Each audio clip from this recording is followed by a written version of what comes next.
అవును. ఆ కొనుక్కున్నోడిని దొంగ అంటున్నావు. ఉమ్. 10 రూపాయలకి ఎట్టా కొంటావు అంటున్నావు. నువ్వెవడు ఫిక్స్ చేయడానికి 10 రూపాయలు, ఒక చోట 70 రూపాయలు ఉన్న బియ్యం ఇక్కడ 20 రూపాయలు 10 రూపాయలు వస్తుందంటే ఎక్కడ తేడా ఉంది? వ్యవస్థలో తేడా ఉంది.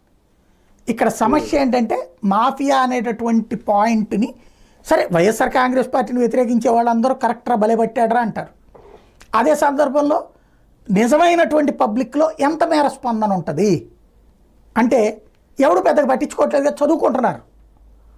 అలాగని సంతృప్తి ఏం రాదు జగన్ మీద, ఉమ్. అసంతృప్తి ఏం పోదు. అవును. వాళ్ళు చదివి వదిలేస్తున్నారు.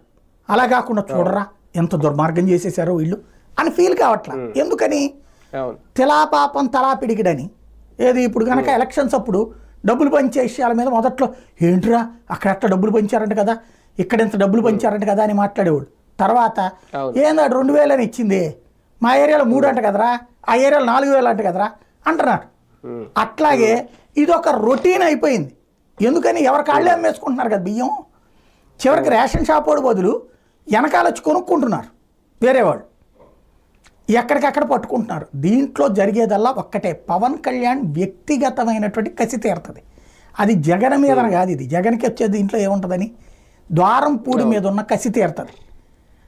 అది అక్కడ ఉన్నటువంటి మీ జిల్లాలో వాళ్ళే మాట్లాడుకుంటారు నాకు తెలిసి. ద్వారంపూడికి రెక్కలు